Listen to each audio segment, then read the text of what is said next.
শুভ সকাল বন্ধুরা, শিল্পী লাইফস্টাইলের ছোট্ট একটি ব্লগ ভিডিওতে তোমাদের সবাইকে জানাই স্বাগত। আমি অন্য দিনের মতন আজকে আশেপাশে কাজ করে স্নান করে পুজো দিচ্ছি। পুজো দিয়ে চলে আসলাম রান্না করে। আজকে হলো রবিবার, বেরোবো আমরা দুজনাই।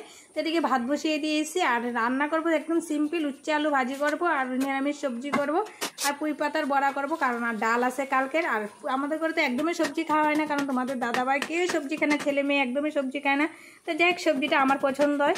তো আমি রান্নাটা করে তাড়াতাড়ি করে, আর এতটাই রৌদ্র উঠেছে, একদম রৌদ্র দেখে ইচ্ছে তো হচ্ছেই না বেরোতে, কারণ গত সপ্তাহে এরকম হয়েছে। মাল নিয়ে গেছি কিন্তু মাল বিক্রি করিনি, এক জায়গায় বসেছিলাম গাছের নিচে, কারণ এতটাই গরম। আর আজকে দেখো তোমাদের দাদাভাই মালগুলো গুছাচ্ছে, আমি এদিকে রান্না করছি, সাথে আমার ছেলেটাও মালগুলো তোমাদের দাদাভাইকে নিয়ে দিচ্ছে। তো তোমাদের দাদাভাই গুছাচ্ছে। আর আকাশের ভাবটা ভালো না, আকাশটা মেঘলা মেঘলা ভাব করছে। তো মেঘলা ভাবটা দেখে ইচ্ছা হচ্ছে যে বেরোয়, নাহলে আরও দেরিতে বেরোতাম আজকে এমনি, তো কারণ গত সপ্তাহে এরকম হয়েছে। তো যাই হোক, তা দেখো এদিকে গল্প করতে করতে বৃষ্টিও চলে আসলো। তোমাদের দাদাভাই স্নান করতে গেছিলো, তো স্নানের থেকে চলে এসছে, কারণ মালগুলি যদি ভিজে যায় তো ওইদিকে বেঁধে টেঁধে রাখবে। তো কি হবে, না গেলেও বিশাল যাবো কি যাবো না সেটা ভাবছি, কিন্তু না গেলেও কাস্টমার টাকা পয়সা দেয় না, বহুত সমস্যা।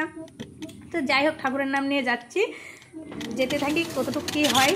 তো আমরা কিন্তু অনেকটাই বৃষ্টি পেট পড়তে আসে। তো চলে আসলাম পাড়া ঘুরে, পাবলিককে তোমাদের সাথে শেয়ার করতে পারলাম না। আজকে আসাটাই বেকার হলো, না আসলেই ভালো হতো, কারণ একটা কাস্টমারও বাড়িতে নেই। তো তোমাদের দাদাভাই বিকেল 4টে বাজে ভাত খেলো, কারণ আমরা তো একটু দেরিতে বেরিয়েছি তার জন্য। তো যাই একটু পেট বৃষ্টি পড়েই যাচ্ছে, খুব খারাপ লাগছে। এদিকে কাস্টমার নেই, বেচাকিনি হচ্ছে না, আর এদিকে বৃষ্টি পড়ছে, একদমই ভালো লাগছে না। ভিডিওটার বেশি বড় করুন না, এখানে শেষ করে, যদি ভালো লাগে অবশ্যই একটা লাইক করবে, কমেন্ট করে চ্যানেলটাকে সাবস্ক্রাইব করে আমার পাশে থাকবে। টাটা।